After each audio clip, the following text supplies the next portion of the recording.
Okay, so this recording is about essentially the Jordan form.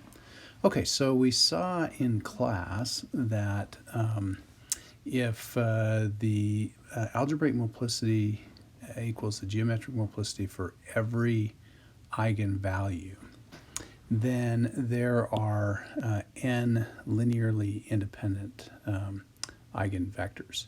And in that case, we can write, each of the eigenvalue equations are AXI equals lambda I XI, like that. And so we can stack, this is the first eigenvector, and then the second eigenvector, all the way up to the nth linearly independent eigenvectors. And then on the right-hand side, we're going to have, AX1 is equal to lambda 1x1. That's going to be the first column of this bigger matrix, all the way up to lambda n equals xn. Now we can factor this guy by pulling the A out, and then we're left with just each of the columns of this matrix are the eigenvectors, and we'll call that S. And what we'd like to do is factor this guy so that we have, S pulls out. So you can notice that if we factor the x's on the left, then we get a diagonal matrix of the eigenvalues on the right. So x1 multiplies lambda 1, x2 times 0 down, and the second column would be x1 times 0, x2 times lambda 2, etc. And we'll get this this form. Notice, of course, that this does not equal lambda s. So that's a very important thing, because otherwise you would get, by inverting s, you get a equals lambda, and that's not true. All right, so we get this expression as equals s lambda. And so if the eigenvectors are linearly independent, or in other words, if the algebraic multiplicity equals the geometric multiplicity for every eigenvalue, then S is invertible, and we can invert, multiply by S inverse on the right, and we'll get A equals S lambda S inverse. Or if we were to multiply it by S inverse by S inverse on the left, then we would get lambda equals S inverse A S. So essentially what we've seen here is that S diagonalizes A through this what's called a similarity transformation. Okay, so similarity transformations. We say that two matrices, A and B, are similar if there exists an invertible T so that A is equal to T, B, T inverse. Okay, so an eigendecomposition is one particular form of similar matrices where you have A and then the diagonal matrix that has the eigenvalues on the diagonal, if it's diagonalizable, or if the geometric multiplicity equals the algebraic multiplicity. So here's a lemma that we can show that similar matrices have the same eigenvalues. And the proof would be as follows. So let lambda and x be an eigenpair of A. That means that AX equals lambda x. That's what it means for it, x and lambda be an eigenpair of A. So now let's substitute in for A. A is equal to TB T inverse times x equals lambda x, and then we can multiply on the left by T inverse. So we get B times T inverse x is equal to lambda T inverse times x. Remember, lambda is just a scalar, so it pulls out. And then if we let y, if this T inverse x, if we let that be y, then we get B times y equals lambda times y. And what does this mean? This means that lambda and y is an eigenpair of B. So in other words, you have the same eigenvalue. The eigenvectors have changed from x to y, and they change through this similarity transformation. So in other words, if x is an eigenvector, T inverse x is going to be an eigenvector. If x is an eigenvector of A, T inverse x is going to be an eigenvector of B if they're related through this similarity transformation. Okay, so that shows that similar matrices have the same eigenvalues, and that the eigenvectors, we could even have written here that the eigenvectors transform through this T inverse.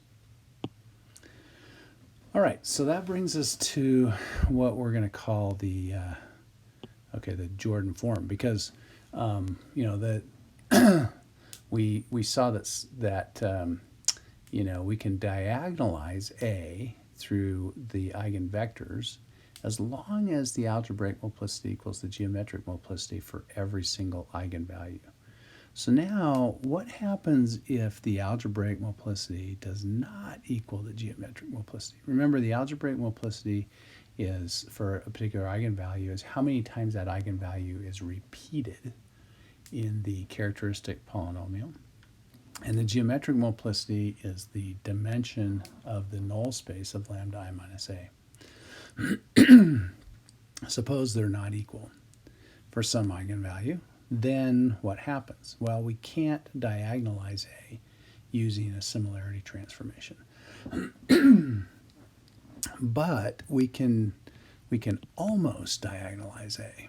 So we'll explain what this means by almost diagonalizing. And the resulting almost diagonal matrix is called the Jordan form. Okay, so suppose that the algebraic multiplicity of an eigenvalue lambda 1 is some value greater than 1, but suppose the geometric multiplicity is just equal to 1. So in other words, there's a repeated eigenvalue, but the dimension of the null space of lambda I minus A is equal to 1 for this particular eigenvalue. Okay, so that means, because the geometric multiplicity is equal to 1, that there is one eigenvector, x1, that one linearly independent. So I suppose we could put here one linearly, independent eigenvector, so that ax1 equals lambda 1 x1. Okay, now suppose we form the following chain. So we let A, so in other words, we're going to define A, actually, the notation here should be, this is A12 lambda. So it's going to be the second, what we call generalized eigenvector associated with x1. And then 1, 3 is 1, 3, 1, 2, 1, m1. Okay, so the first number would be the eigenvector that these generalized eigenvectors are associated with. Okay, so we're going to form the following chain. You say A, we're going to say ax12 is going to be, so this would be like the general eigenvector equation, but we're going to add into, plus the actual eigenvector. Okay, and suppose we can solve this guy, and then we go to ax13 is ax13, and then we put the first generalized eigenvector all the way down to m1 is the algebraic multiplicity.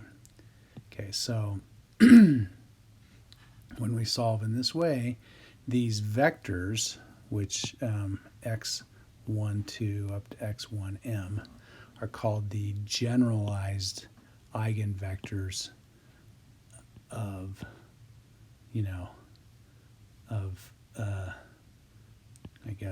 lambda 1, x1. These are the generalized eigenvectors associated with a particular eigenvalue and eigenvector.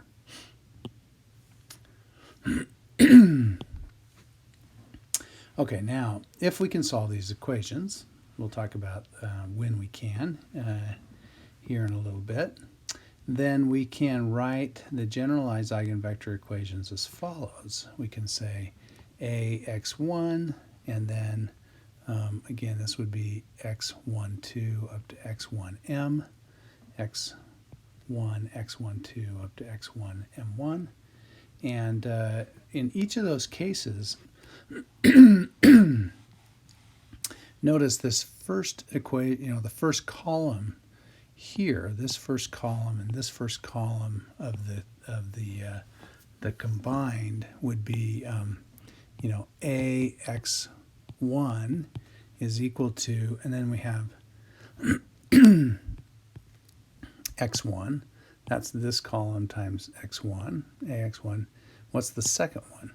We're going to have ax12 on the left, and then on the right is going to be x1 times 1 plus lambda 1 times x12. So this would be, I'm sorry, that's a lambda 1. Lambda 1 x12 plus x1. That's the second column. And all the way up until the the last column, which is going to be, a times x1m, a x1m, and it's going to be equal to, so here we get, x1 times 0, x12 times 0, all the way down until x1, x1m minus 1 plus lambda 1, x1m1. So it would be, lambda 1, x1m1 plus x1 times m1 minus 1. Okay, so and notice that these are the general eigenvalue, these are the general eigenvector equations that we saw here on the previous slide. Okay, so in this case, we've written things in a way where we have this matrix that's not diagonal, but it's got ones in the upper, it's diagonal plus ones on the kind of the next upper diagonal. So if the geometric multiplicity is 1, then the associated m1 minus 1 generalized eigenvectors are linearly independent of all other eigenvectors. Let's see, I don't know. Yeah, okay, so this is I'm not going to prove this theorem, but the theorem is that if the geometric multiplicity is 1, so the algebraic multiplicity is greater than 1, geometric multiplicity is 1, then all of the associated generalized eigenvectors are linearly independent of all the other eigenvectors. And it turns out this will be true. It'll be not just linearly independent of say, x1 here, but they'll be linearly independent of all other eigenvectors and generalized eigenvectors. All right, so this is that we get this Jordan block if the geometric multiplicity is equal to 1. So then the question is, what happens if the geometric multiplicity is greater than 1 but less than? So we have this special case. If geometric multiplicity equals algebraic multiplicity, if they're equal, then there's no ones kind of on the upper diagonal.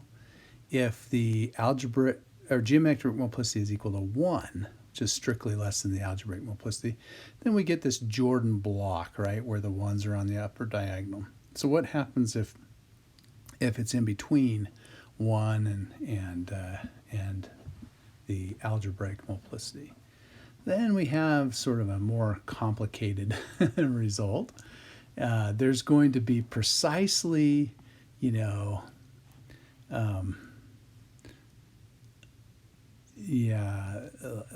let's see, so there's a typo here. So we're going to have precisely Qi minus Mi linearly independent eigenvectors associated with lambda I. And there will be, precisely Qi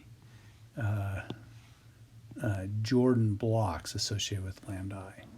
So what are the size of the Jordan blocks? So for example, suppose that the algebraic multiplicity is equal to 4, but that the geometric multiplicity is equal to 2. So in other words, we have two linearly independent eigenvectors, and so what we need to do is generate two more generalized eigenvectors that are linearly independent.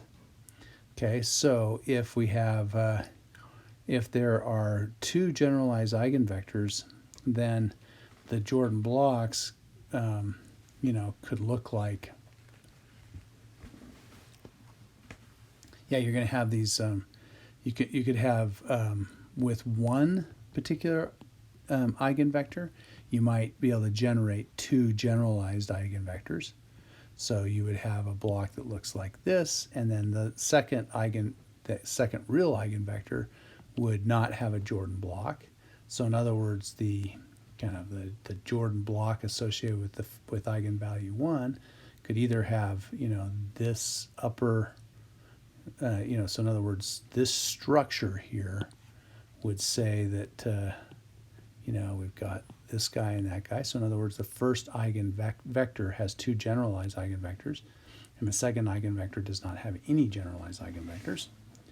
Or we could have the case where the first eigenvector does not have any generalized eigenvectors, and the second eigenvector has two generalized eigenvectors, like that. Or we could have the case where the first eigenvector has a generalized eigenvector, and the second eigenvector has a generalized eigenvector. In that case, you'd have these two Jordan blocks.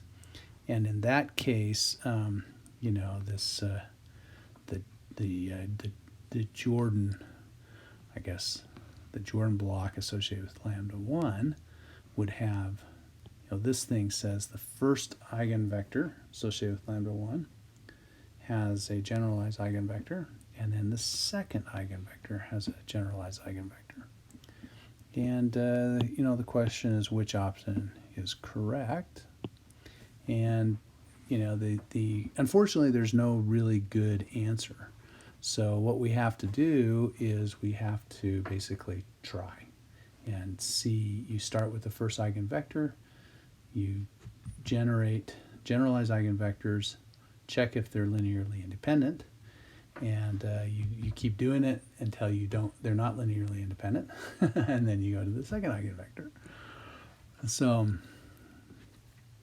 let's do an example to kind of illustrate what's going on.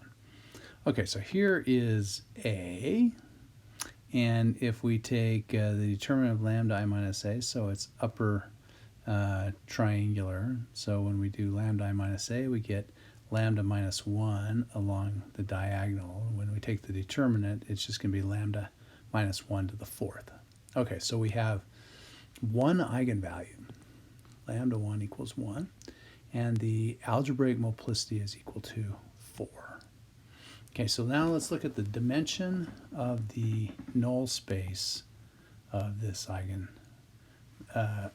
of lambda I minus A. So when we plug in lambda equal to 1, we'll get zeros on the diagonal, and then all of these should be, these should all have been negative. I guess it doesn't really matter. And let's look at the dimension of the null space. So in other words, how many linearly independent columns do I have here? Well, we've got the 0 vector, so that guy gets thrown out. And then we've got a minus 1 and a plus 1 here. But these two vectors, these two columns are clearly linearly dependent. And then, so there's only one linearly dependent column here. And then you look at these last two columns, they're clearly linearly independent. And so we have a total of two linearly independent columns, and that would mean that the dimension of the null space is equal to 2. So there are two linearly independent eigenvectors that are associated with lambda 1 equal to 1. Okay, so let's go ahead and solve for those eigenvectors. So if we plug in lambda 1 I minus ax, we get this form times x, and when we multiply all that out, we'll get this guy equal to 0. And now we need to find two linearly independent linearly independent vectors that satisfy this relationship. So the final relationship says x4 has to be equal to 0. And then we get this x2 minus x3, plus x4 we know is 0, has to equal to 0. So we could pick something like, for example, x2. So this says x2 has to equal to x3. So we could make x2, x3 equal to 0. It doesn't say anything about x1, and let x1 equal to 1. So this 1, 0, 0, 0 clearly satisfies this expression. And so that's an eigenvector. And then if we pick x1 equal to 0, and then x2 and x3 both to 1, these are linearly independent. We could have done this in a different way, but these are two linearly independent eigenvectors. All right, so now we need to find the possible generalized eigenvector associated with x1. So again, my notation is here a little bit messed up. So this would be the first eigenvector associated with eigenvector x1. So I guess I would write that 1, 1. And this would be 1, 1. And then I need to have, again, the notation here is a little bit messed up, but so this guy is going to be, this would be like 1, 1, 2, 1, 1, 3, 1, 1, 4 is equal to 1, and then 1, 1, 4, 4 is equal to 0. So in this particular case, we would have the fourth element equal to 0 here. And then we need to have the second plus minus the third is equal to 1. So in other words, this would be x1, 1, 2, x1, 1, 3 plus 1. So if we were to set the third element equal to 1, then that means the second element would be equal to 2. So this expression here, we can put a 1 up here, is going to be valid. Now, if I try to, so in other words, here's a generalized eigenvector associated with this with the first eigenvector. Now, if I try to go to the second generalized eigenvector equation, again, this would be 1, 2 is associated with 1, 1. Then this would give me 1, 2, 2, 1, 2, 3, 1, 2, 4, 1, 2, 4. I'll fix all these, and then this is 1, 2, 4, 1, 2, 4. And notice that this last expression here, the fourth element of that generalized eigenvector has to be both 0 and 1. So it gives us an expression that doesn't make any sense. And so there's only one generalized eigenvector associated with the first eigenvector. So then we have to go to the second eigenvector. Okay, let's see this note. There are an infinite number of possible generalized eigenvectors from each true eigenvector, but you can only pick ones that are linearly independent. Second eigenvector forms a linearly dependent subset of one of the real eigenvectors. Therefore, one Jordan block is of size 2. And now we can go and solve for the second generalized eigenvector. So this would be, I guess, x2, the first eigenvector associated with. So my notation here would be this is the eigenvector, and then this would be the first generalized eigenvector associated with that second eigenvector. So when we plug this in, this is going to be 2, 1, 2, 2, 1, 3, 2, 1, 4, 2, 1, 4, 2, 1, 4. we get this expression. So the last expression says that x214 has to be equal to 1, and x213 has to equal x212 plus 1. So again, in this case, we can set, x. So this would be x 2,1. Apologize about the notation issues here. X 2,1. We just have to pick something that satisfies these equations. So x4 equal to 1, and then if x2 is equal to 1, then x3 would be equal to 2. So this guy is going to be a generalized eigenvector associated with the second, eigenvector. This is x2, the second eigenvector. Okay, so we've found each of those eigenvectors generated a generalized eigenvector. So now we can write this guy as x1, x12, x2, x21. I'm sorry. x1, x11, x2, x21. This would be x11, x21. And notice that we've got a generalized, eigenvector associated with the first eigenvector and a generalized eigenvector associated with the second eigenvector. So in this case, these eigenvectors are all linearly independent. And so we can call this guy S. And now and again, we've got S. And this thing we're going to call J instead of lambda. It's not diagonal. It's got these occasional ones in the off diagonal that are associated with those Jordan blocks. So we call J the Jordan form of A. So we can write A as Sj S inverse, where J has Jordan form. Okay, so we can make a couple of statements. If the eigenvalues are distinct, or if the geometric multiplicity equals the algebraic multiplicity for each eigenvalue, then the Jordan form is just diagonal. And it'll just have all of the eigenvalues on the diagonal. Otherwise, J is block diagonal with Jordan blocks along the diagonal. And there's going to be Qi Jordan blocks for each eigenvalue.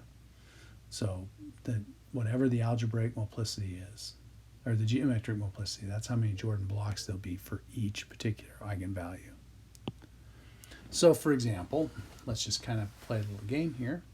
Suppose there are 3 eigenvalues. So you have lambda 1, lambda 2, and lambda 3.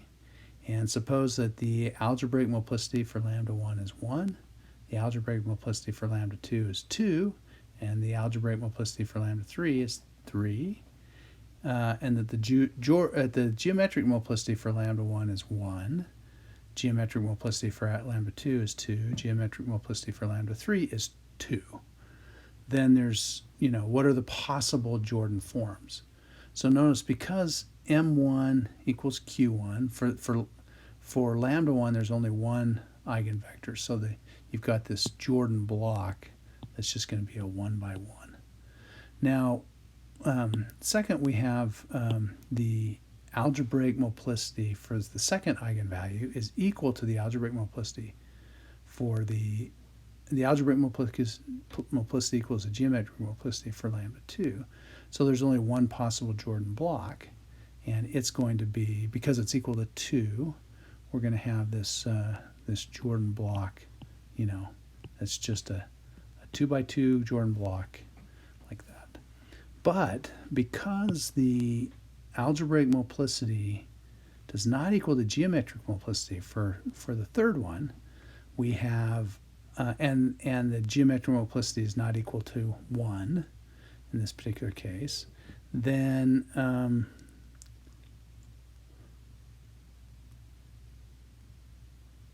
I'm sorry, to make this right, this would have to be equal to 1.